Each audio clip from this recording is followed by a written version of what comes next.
Aku jujur berkarya karena aku hidup ingin meninggalkan sesuatu, Mas. Bukan suatu materi, tapi sesuatu produk dari bentuk ideku sendiri gitu loh. Hmm. Bahwa aku ini pernah ada gitu. Hmm.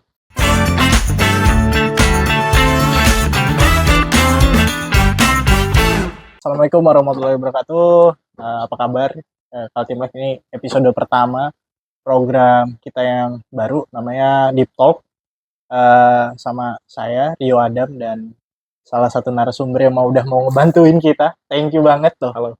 Mas Ipkar Mahi, Siap. Mr. Ibe. Mr. Ibe. Thank you, Ibe. Thank you, Thank Bang. you udah datang di sini. Panggilannya Mahi tapi. Iya, kita Nah. panggil Mahi ya. Iya. Ibe itu sapaan akrab Iya. saya dengan Mas Ibe. Hmm. Be, apa Mahi? Aku pengen ngobrolin ini sih, sesuatu yang sebenarnya mungkin udah banyak orang yang ngejalaninnya, tapi juga kita nggak tahu nih di Kaltim ini seperti apa situasinya. Nah, aku tahu kamu itu kita berteman udah hampir beberapa tahun ini, dan aku kenal kamu dari teman pertemanan circle kita juga, dan aku ngeliat kamu produktif sekali dalam membuat karya, terutama karya musik. Iya. Itu luar biasa lah.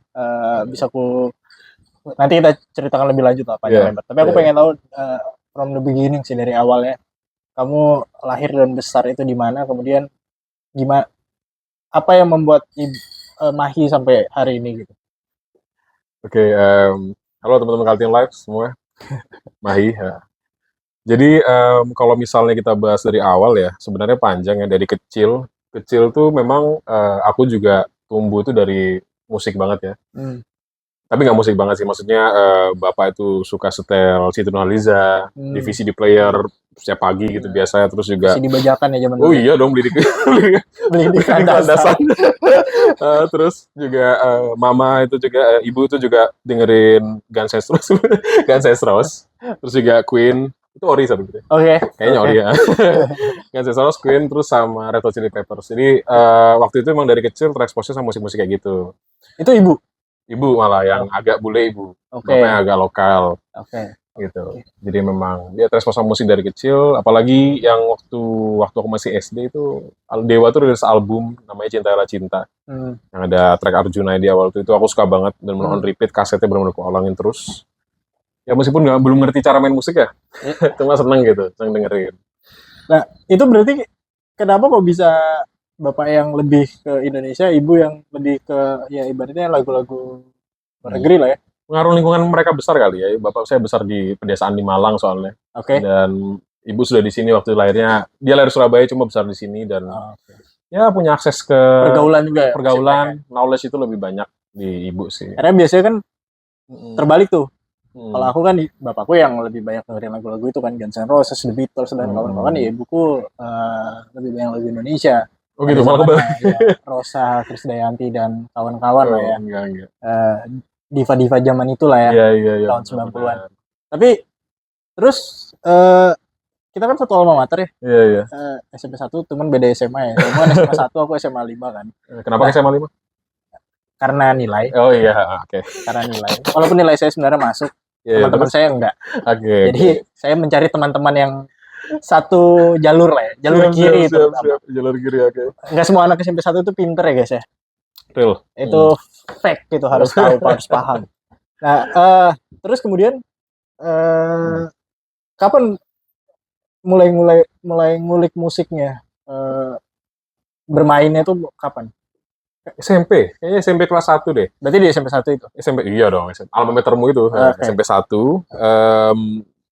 Sebenarnya latihan band di situ berarti? Belum, malah band, jadi gitar dulu sebenarnya kan, gitar. Bapak kan main gitar, jadi fun fact dulu kayak fun fact itu. Nah terus jadi waktu SMP tuh lihat video klipnya Avenged Sevenfold yang Afterlife, kalau kamu tahu itu. Ya. Zaman itu ya. Iya, dan aku lihat tuh kayak aku harus main gitar nih, harus bisa kayak orang itu, aku bilang. Akhirnya mulai belajar gitar bapak di rumah, saya bawa ke kamar.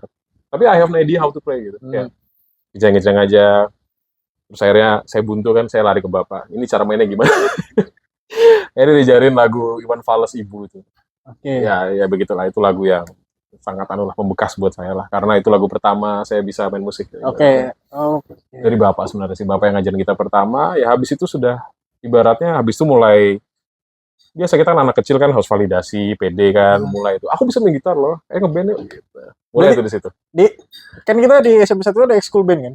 Iya tapi bobrok waktu itu. Iya, tempat mainnya di samping toilet. Iya, di bawah apa namanya? Di bawah aula itu kan? Iya. dengan ruangan yang pengap dan lain-lain itu. Iya, kita harus mengakui bahwa. Iya, tapi sudah pindah waktu aku kelas 2 udah pindah di belakang. Lebih zamanku sih ya di situ. Oh, di situ. Iya, zamanku juga sempat merasakan. Di situ. Dan itu gudang anjir. Iya, memang. Dulu paling keren kalau anak-anak udah mainin Bondan Prakoso and Fade to Black yang lagu Bunga itu udah pasti udah keren banget zaman itu. Memang OG sih lo. Iya. Nah, berarti SMP tuh main band sama anak-anak sekolah. Iya, anak-anak teman-teman sekelas, teman-teman sekelas nih. SMP gitu. Alhamdulillah ada aja yang bisa main gitar. Ya. Dan akhirnya di situ karena ternyata main gitarku tuh nggak jago-jago banget. Dihantam realita begitu kan, nggak jago-jago amat. Akhirnya aku turun ke bass. Kamu main bass aja katanya. Aku pertama sempat ngambek begitu kan. Terus udah bass aja kayaknya. Kita harus ada yang main bass katanya. Buat apa sih bass? Aku bilang. Kayaknya gitarnya cukup. Dan aku pas udah di studio band gitu, kita masih kecil-kecil semua tuh masuk studio band gitu. 39 di Gunung Malang, OG, itu kan, situ. Yang orang latihan band ditontonin dari jauh. Iya. Situ mulai coba bass dan di situ kayak anjir, ini aku mau main ini. Akhirnya di situ sampai ke depannya pun, sampai bahkan berapa bulan lalu pun saya masih main bass. Gitu akhirnya. Sebenarnya bass player sih akhirnya. Bass player ya? Awalnya. Terus kan kemudian kamu akhirnya nyebrang ya? SMA 1 kan? Iya. Nyebrang ya? Itu istilahnya kita nyebrang. Naik kelas aja itu. RSBI loh. Iya. Aku unggulan bro. Itu istilahnya naik kelas lah. Itu nggak lulus itu. Naik kelas ke kelas 10 kan? Iya. Dari kelas 9. Bener. Di SMA 1 kan kemudian pergaulannya itu kurang lebih masih sama ya dengan SMP 1 kan. Orangnya itu aja lah pasti mayoritas. BTW teman-temanku pada pindah sih yang teman-teman bandku tuh. Mereka lebih pilih SMK 1 waktu itu kan. Iya. Dan akhirnya di SMP 1 ya kita buat squad baru lagi lah. Di SMA 1 itu. Jadi musiknya lebih ke bule-bulean. Di sana itu ke bule-bulean, Sum 41, dan Jam Sweet Apparatus something gitu-gitu. Di zamannya Popang, emo gitu ya. Naik daun. Pertama itu kelas 1 sama teman-teman kelas juga. Alhamdulillah nemu juga tuh teman kelas yang ibaratnya jago main musik semua kan. Jago mereka tuh. Untuk umur segitu menurutku jago. Kita situ main dan akhirnya pas sudah kelas 1 akhir menuju kedua itu mulai terekspos sama skena underground. Oke, itu sini nih. Sorry, itu timelinenya tahun berapa dari tahun itu berapa? 2000, aku SMA itu 2008. Enggak, 2010, friend. 2010 ya. 2010, ya berarti 2010 akhir itu mulai masuk underground. Oke, aku kan 2010 udah SMA ya. Lah, aku juga udah SMA 2010 sama. Kita beda setahun ya. Iya. Itu pun fasenya itu kalau nggak salah mulai naik daun anak metal dan lain-lain gitu ya. Geng kalau kita di sini sih aku juga pernah ikut sih di zaman itu. Pernah ikut Mas? Anak-anak Naura dan lain-lain. Iya. Tapi kalau nggak salah generasi itu tuh udah second generation gitu loh. Yang kayak banyak anak Bring Me The Horizon kan juga mulai naik daun itu tuh ya. Waktu zamanku tuh. Nah, itu skena pada saat itu tuh gimana, Be? Skena pada saat itu. Karena aku waktu jujur waktu SMA aku nggak ngikutin. Oh iya. Aku lebih banyak fokus main basket. Kedua pacaran. Waktu itu. dari sekolah. Iya dari sekolah. Aman Mbak Dian. Nah, gitu terus jadi waktu itu yang kulihat ya sebenarnya kan aku juga bukan OG banget yang berangkat dari Move On. Aku pun di situ juga anak baru gitu. Anak baru yang akhirnya nyari-nyari poster di Facebook kapan ada acara underground gitu. Karena aku ada gigs gitu ya. Ada gigs. Memang apa ya, meskipun aku ibaratnya main popa waktu itu, aku tuh seneng banget sama musik keras. Seneng banget sama musik keras pokoknya dari dulu. Akhirnya mencari yang lebih keras. SMP pun dengerin Slipknot, Avenged ya. Tadi kan sudah dibahas tuh. Akhirnya nyari ini, kapan sih ada selebaran yang lokal-lokalnya. Ternyata di lokal tuh ada gitu. Akhirnya datang dan ternyata rame aja. Iya. Ternyata gitu. Maksudnya, rame banget dan mereka tuh benar-benar dress up menurutku. Apalagi yang punk. Punk tuh benar-benar dress up. Ini dari kacamataku ya, dress up, mereka betul-betul kayak having fun. Ya, moshing, pogo, istilahnya zaman dulu belum ada moshpit ya, pogo dulu istilahnya. Pogo dan akhirnya kayak candu gitu. Energinya itu candu gitu, kayak dulu bahkan belum ngeband tapi ya ikut nonton dan moshing. Masih kecil itu kan. Sampai rahangku pernah geser hantam orang. Moshing juga. Itu yang bahaya memang. Iya, dan ya udah terus akhirnya keep digging sampai akhirnya nemu orang-orang yang sama-sama bikin main band juga di situ. Oke. Ya akhirnya mulai tuh kita nampil di gigs-gigs itu, gitu di gigs Dan konser itu. pada saat bersamaan kan zamannya juga mulai rame pensi-pensi ya. Pensi iya, zaman itu ya. Kalau Kayak dari zamanmu juga deh. iya memang Iya. awal mulanya itu dari sebelumku, bahkan 2 atau 3 tahun Nah, sebelumku kayaknya udah mulai banyak pensi-pensi tuh. hmm. Itu udah mulai nggak manggung-manggung di pensi-pensi gitu juga udah Iya, jalan nggak? jalan juga, sama underground juga sama. Sama oke. Hmm. Cuman beda band atau sama? Sama Karena band, sama band. setauku penerimaannya anak-anak zaman itu ya, even yang alirannya kayak se ekstrim apa namanya metal metal green metal pun diterima di pensi pada saat itu ya. Iya. Masih ada ruang gitu. Walaupun Ada. mungkin mainnya pagi. Ada. Jadi gini, waktu pensi SMA 5 pun, waktu kalau nggak salah SMA 5 ya, kalau nggak salah SMA 5. Ya paling sering sih memang SMA 5. Ya. Amoral Sickness tuh mainnya malam. Oh iya dulu. Amoral Sickness karena naik. Paling terkenal ya. Jadi kan underground pun kan ada yang beda-beda. Ada yang kayak yang lagi naik waktu itu kan metalcore ya. Ibaratnya versi popnya metal lah, I guess. Post hardcore juga versi popnya metal. Dan ya kita bisa masuk malam di situ. Karena ibaratnya juga menarik penonton. Iya, karena zamannya juga lagi naik daun kayak Kill Me Inside dan lain-lain kan di level nasionalnya juga lagi naik daun juga. Benar. 13 zaman itu dulu kalau metal 13 gitu-gitulah. Ya udah, berarti ya masuk prime time juga, sempat waktu itu pada zaman itu ya, masuk prime time. Dan memang kalau zamanku, kalau dikatakan hidup, skena underground-nya sangat hidup mas, karena setiap minggu ada acara. Iya, betul. Every week every week SNA. Ya, SNA. IO-nya beda-beda. SNA dan Naura ya. Dan tiap sekolah itu punya kayak anak-anak underground itu berlomba-lomba bikin gig sendiri masing-masing. Kayak geng anak SMA 4 misalnya bikin sendiri, SMA 5 bikin sendiri, Semansa bikin sendiri gitu-gitu lah. Kalau nggak salah ya. Zamanku Semansa nggak ada yang underground sih. Kayaknya aku aja. Ada sama drummerku satu.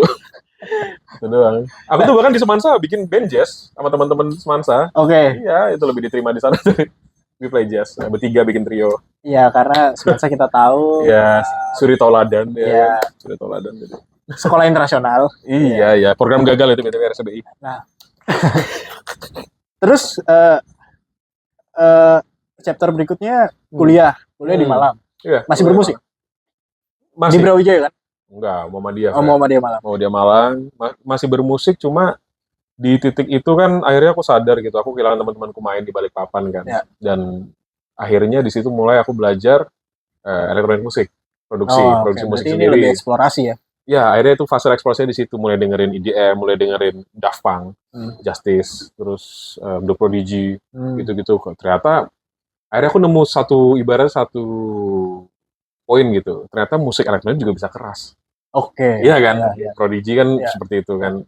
Akhirnya mulai ngulik. Nah, pada saat itu pun juga di Malang, setelah aku kayak 2 semester gitu, aku kenal sama teman-teman yang juga butuh basis waktu itu. Band di Brawijaya, kamu sebelah.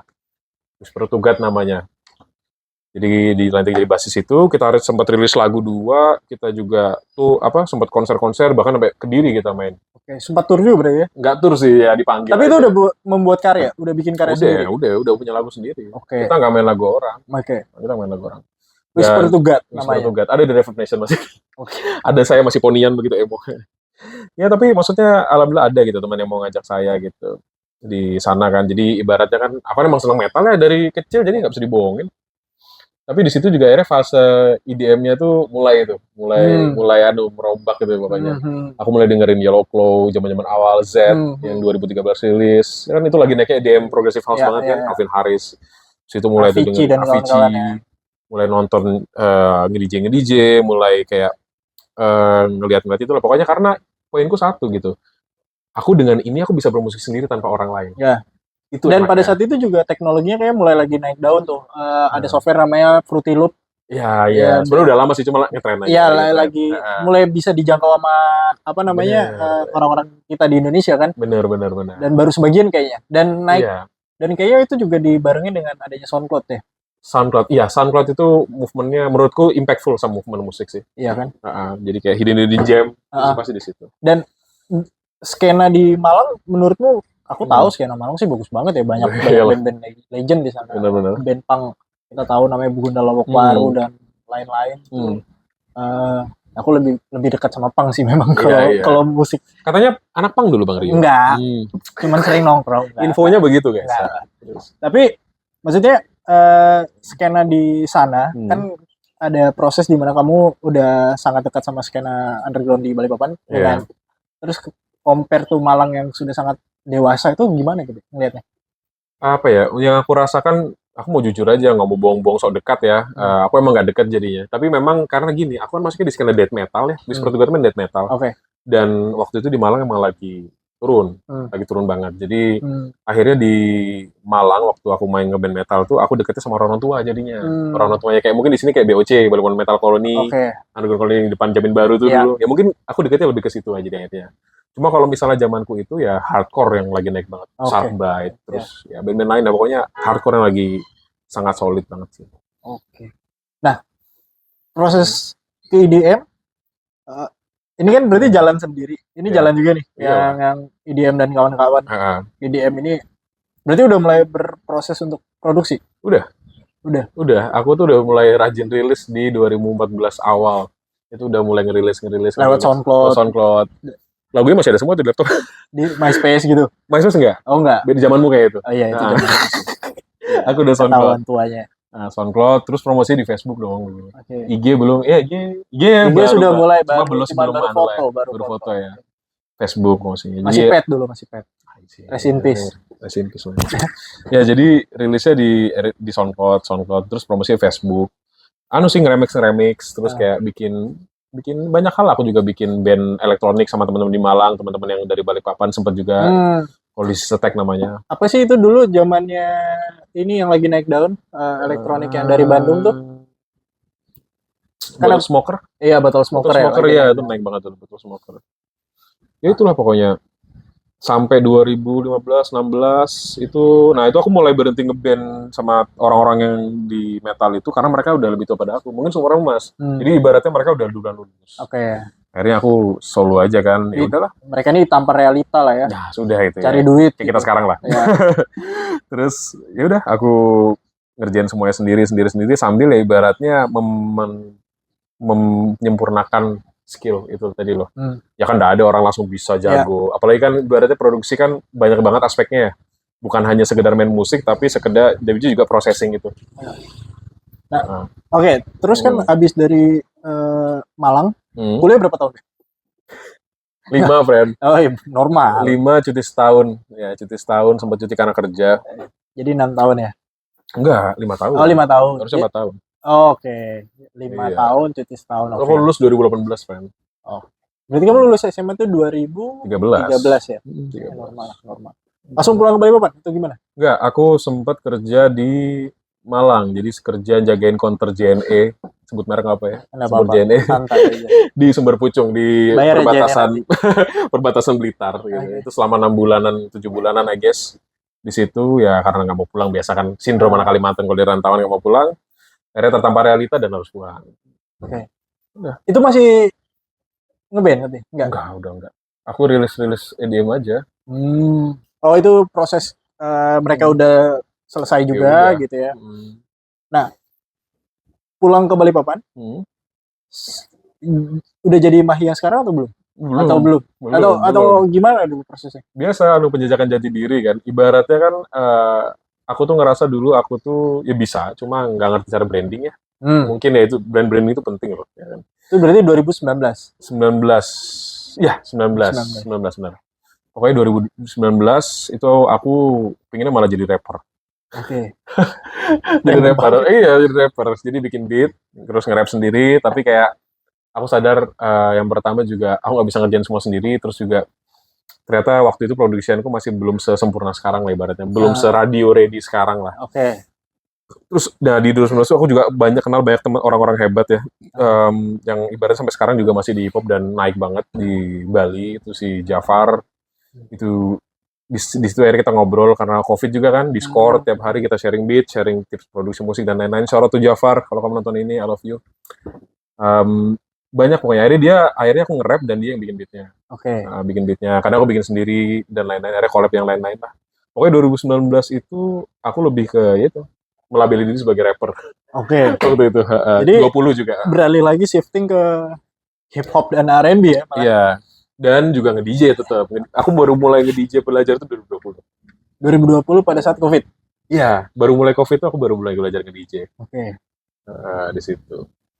Dan itu total aku di 2020 deh. Total berapa karya, Be? Kira-kira udah kamu buat? Berapa ya? Kayak tiga atau 4 ya? Ada di Spotify cuma aku lupa. Sudah ini nggak bisa dibilang udah make money nggak dari itu? Enggak. Pada saat itu belum. Dan ibaratnya kayak kita apa ya, sangat naif kalau kita bilang make money dari Spotify itu. Oke. Karena juga ya susah mungkin ya. Kecil kan. Kita sebagai apalagi sebagai musisi daerah mungkin ya bisa bilang kayak gitu. Dan aku juga karena COVID juga nggak perform juga kan, ibaratnya kayak jadi pelarian lah. Kayaknya semua musisi pada waktu itu juga rajin rilis kan waktu itu kan. Ya make money-nya akhirnya kalau bisa di musik ya di 2021-nya sepertinya mungkin. 2021 itu aku mulai dapat job itu ya, temanku di agensi di Tangerang itu minta aku buat bikin soundtrack theme song sih buat perusahaannya dia, agensinya dia. Aku kerjain, terus juga mulai di situ ngerjain EP-nya si Borneo Navy, si My Life Journey itu, Borneo Navy rapper Jogja yang aslinya sini tuh. Ngerjain itu. Nah, di situ mulai tuh ibaratnya di situ juga proses belajar. Aku sempat bahkan bikin studio di rumah, studio yang ibaratnya aksesibel gitu. Orang-orang bisa masuk, bisa nyewa. Ya pakai alat-alat dari Borneo Navy juga, kita collab barengan lah gitu. Mulai seriusnya di situ.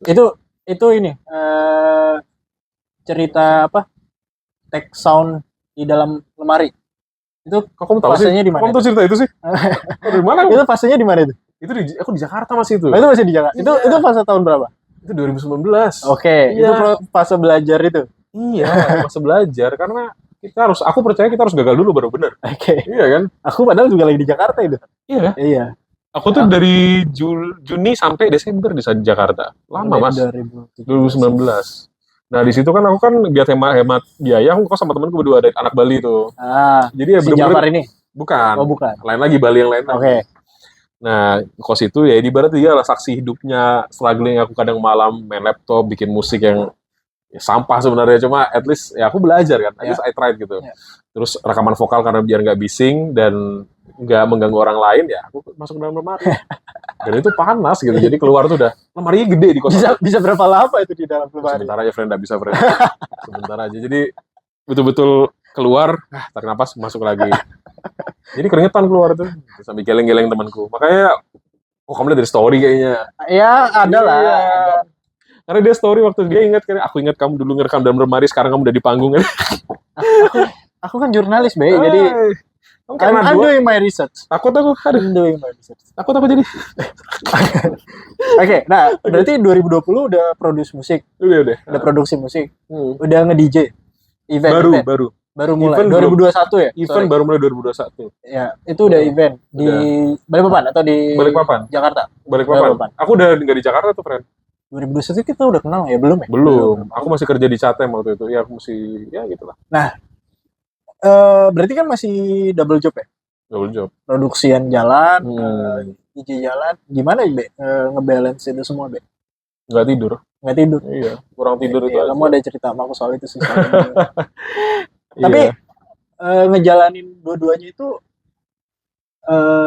masih, aku tanya lagi ya, balik lagi. Is it good for money? Kalau dulu sih sebenarnya kalau buat tambah-tambahan oke. Tambah-tambahan ya, not for main job enggak. Makanya juga waktu 21 kan aku juga punya main job kan.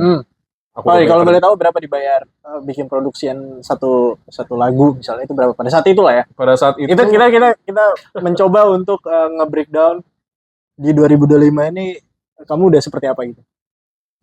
Oke, jadi 2021 itu juga aku tuh kalau bikin project lagu itu sekitar 3 juta. 3 juta, oke. 3 juta itu 2021 waktu itu. Iya.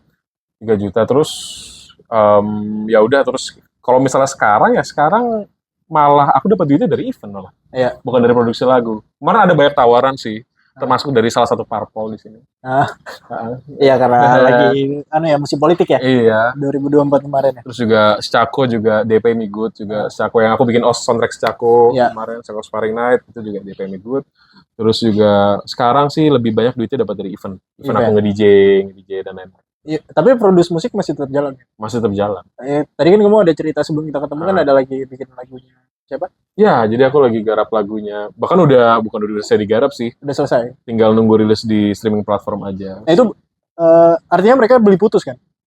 Untuk Apanya? si senimannya itu project collab. Oh, itu kolaborasi Aku beda. collab sama dia emang. Kita ada suatu deal lah ibaratnya.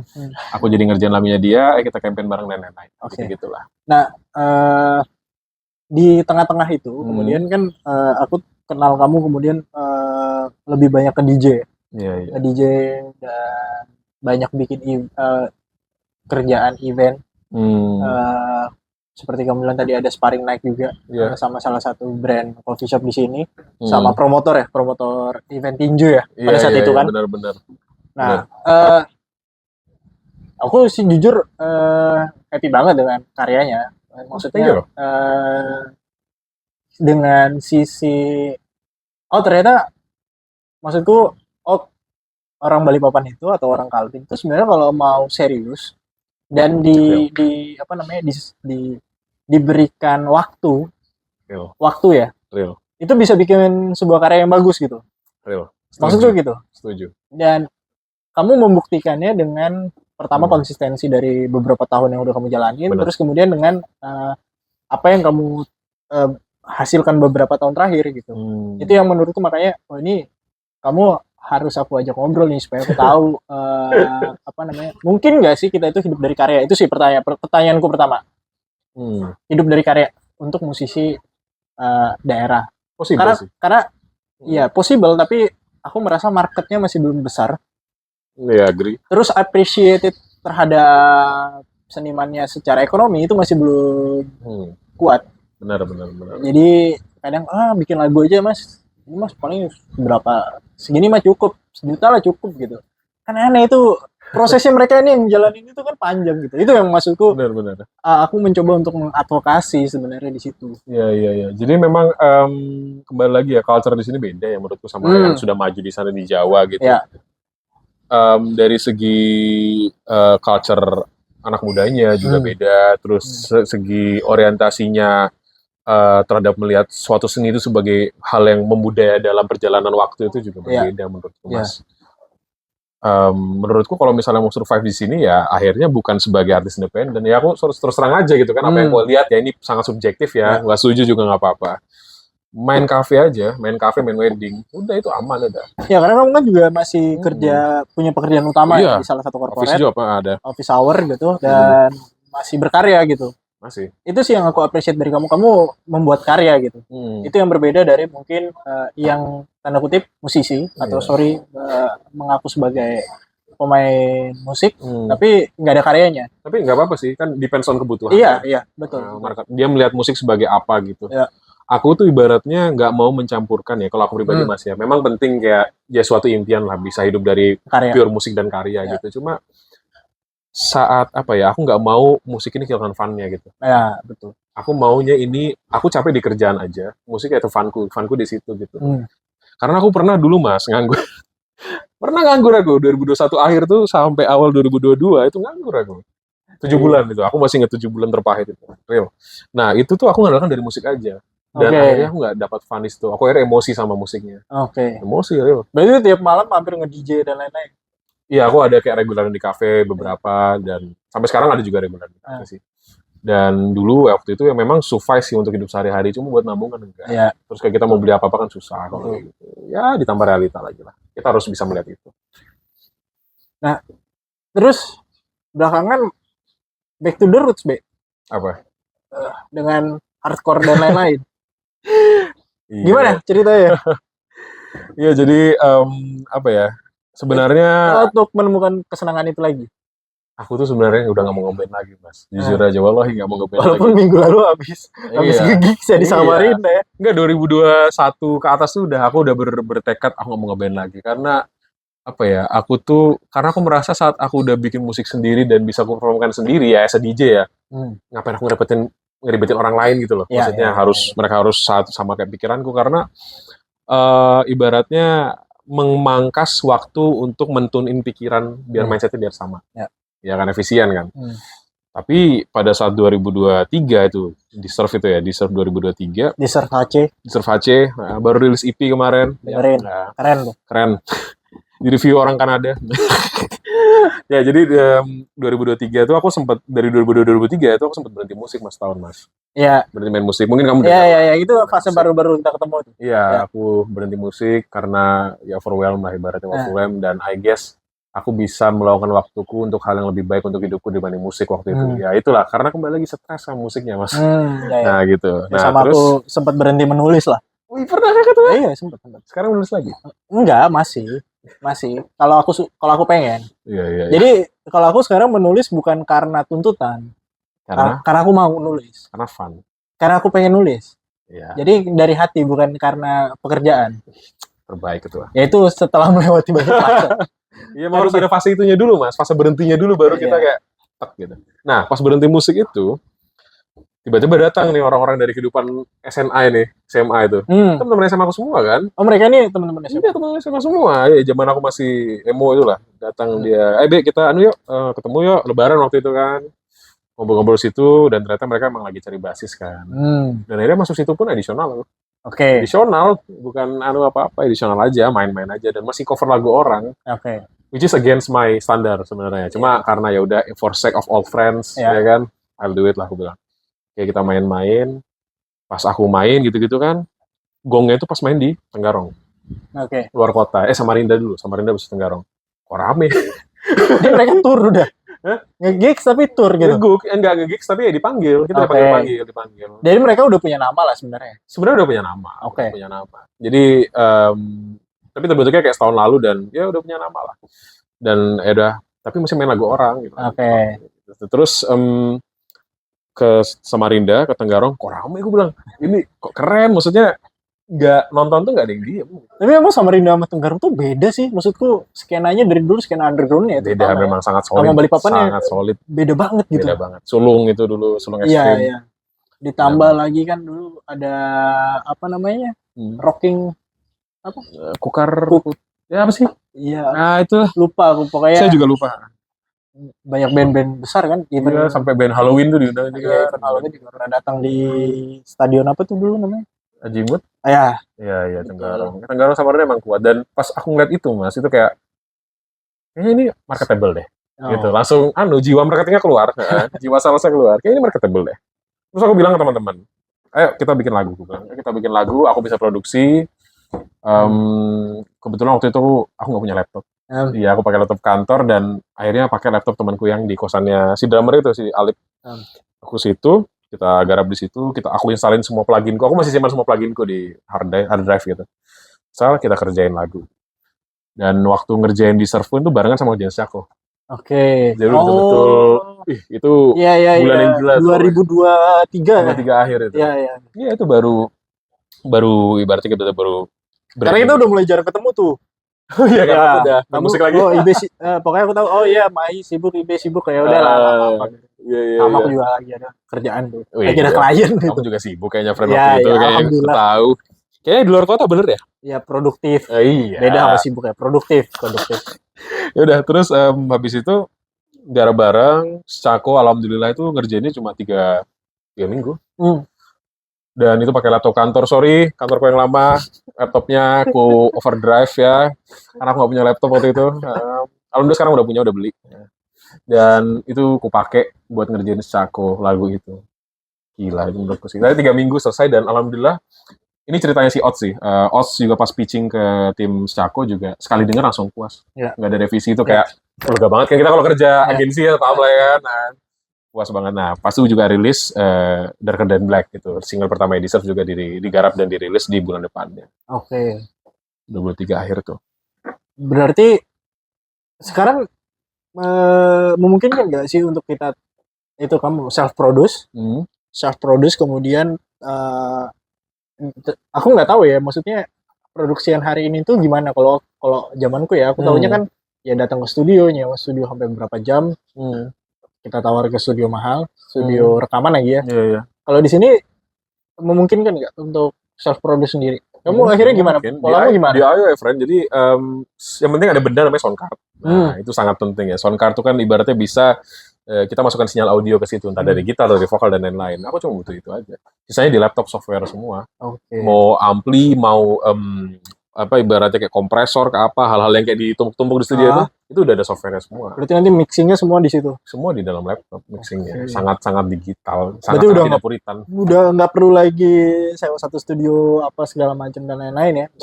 Sebenarnya kalau misalnya mouse bisa sih mouse ya. Cuma mahal. Jadi kita DIY, kita harus kan ibaratnya cost efektif ya. HPP-nya harus tidak ya begitulah. Dan sekarang gimana perkembangan Deserve kan kamu juga sempat cerita sempat ngerilis apa namanya merchandising, terus kemudian aku nggak tahu berapa banyak stream alhamdulillah oke lah, meskipun ya masih belum memenuhi target ya, ribuan.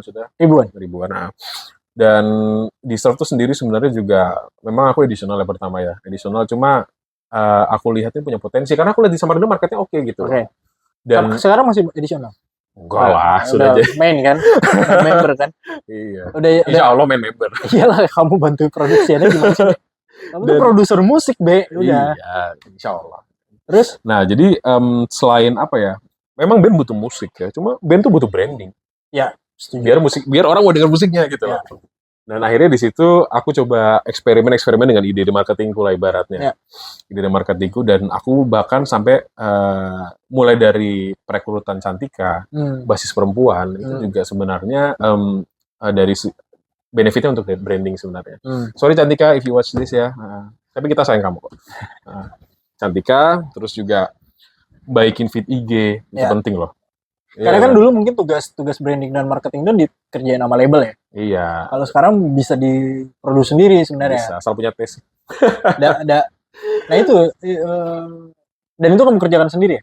Iya. Nah, jadi untuk tone IG itu juga eksperimen aku. Tone foto itu loh. Tone foto, terus layout foto-foto itu kan hal yang sepele sebenarnya. Cuma harus dipikirin kan?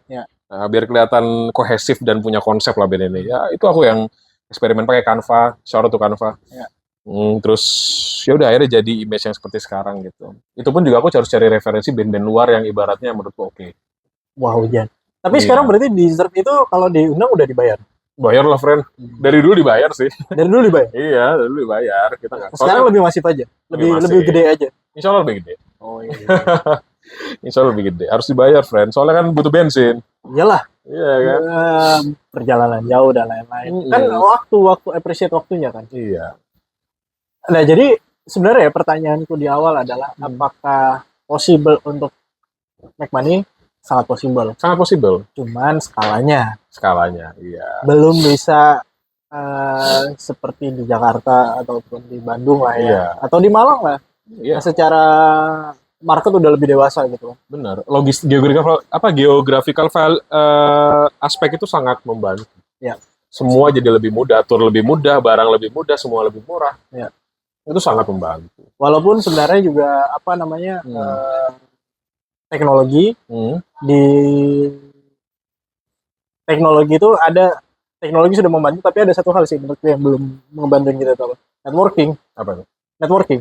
Oh iya, networking. Iya benar. Karena even kita tahu kan Salpredo itu kan dari Malang. Tapi dia rela-relain ke Jakarta buat ngebangun networking sama musisi-musisi di Jakarta kan.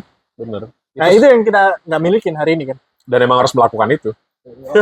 Orang Balikpapan maksudnya nggak kita milikin gitu. Atau Kaltim lah. Kayak kita milikin. Iya sih. Ada sih band-band oke tapi ada tetap ya. Capital itu namanya gede. Murphy Radio udah bahkan konser di Kanada. Murphy Radio dan band-band lain mungkin yang aku nggak tahu dan belum sebutkan itu banyak sebenarnya. Cuma yaitu step untuk kayak move ke Jakarta ini yang memang sangat pertimbangan kan.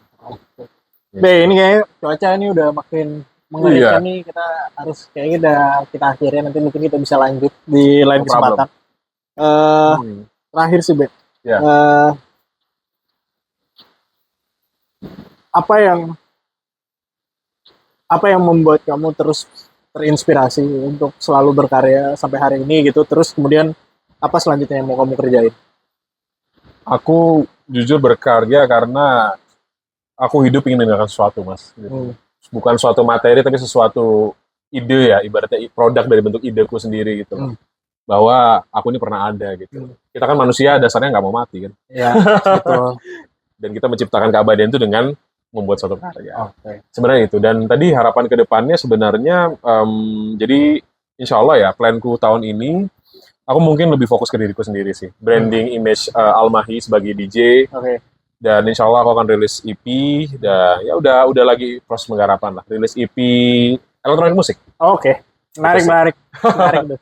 Nanti kita tunggu dan kita dengerin nanti. Insya Allah. Di Spotify ya. Spotify dan streaming platform lainnya ya. Benar-benar. Oke, thank you, Be. Thank you. Sampai ketemu lagi. Wih, bunyi gitu, Pak. Sampai jumpa. Sampai jumpa lagi. Thank you, makasih Thank you. banyak. Bye-bye. Bye-bye. Dadah.